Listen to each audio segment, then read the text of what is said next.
जय माता दी। नवरात्रि में प्रथम दिन माँ शैलपुत्री का पूजन किया जाता है।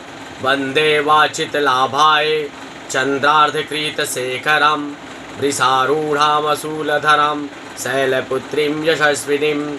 चंद्रार्ध को मस्तक पर धारण करने वाली वृषारूढ़ा शूलधरा यशस्विनी शैलपुत्री को वांछित लाभ के लिए मैं नमस्कार करता हूँ।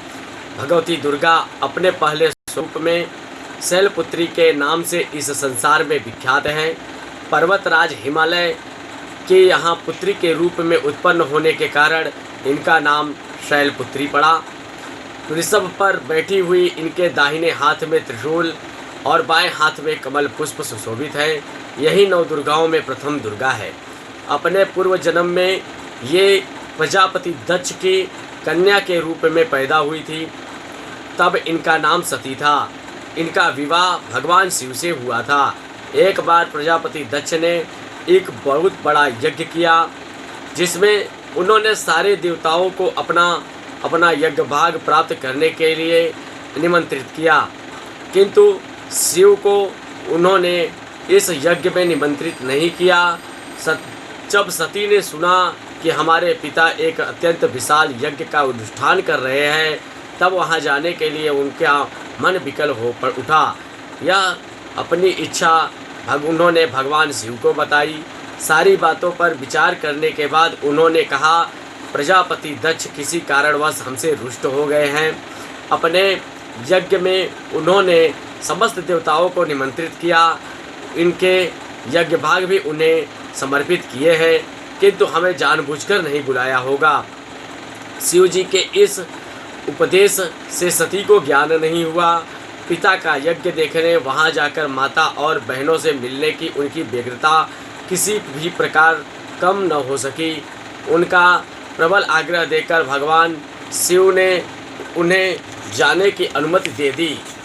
सती ने पिता के घर पहुंचकर देखा कि कोई भी उनसे आदर और प्रेम से के साथ बातचीत नहीं कर रहा है। सारे लोग मुंह फेरे हुए हैं। केवल उनकी माता ने स्नेह से उन्हें गले लगाया। बहनों की बातों से में व्यंग्यता और उपहास के भरे हुए भाव थे। परिजनों के इस व्यवहार से उनके मन में बहुत क्लेश हुआ। उन्होंने यह भी देखा कि वहाँ चारों ओर शिव जी के प्रति तिरस्कार का भाव भरा हुआ था। दक्ष ने उनके प्रति अपने कुछ अपमानजनक शब्द भी कहे। यह सब देखकर सती का हृदय क्षोभ, ग्लानि और क्रोध से संतप्त हो उठा। उन्होंने सोचा, भगवान शिव की बात न मान यहाँ आकर मैंने बहुत बड़ी गलती की है। वह अपने पति के अपमान को न सह सकी।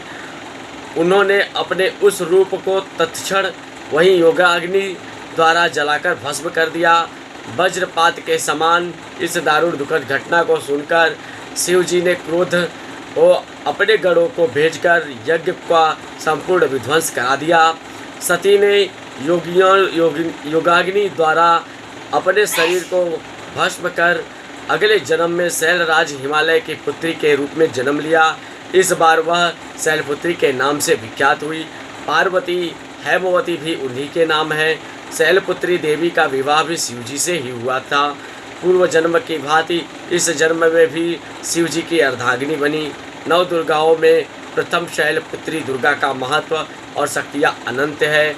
नवरात्र पूजन में प्रथम दिन ही इन्हीं की पूजा और उपासना की जाती है। जय माता दी।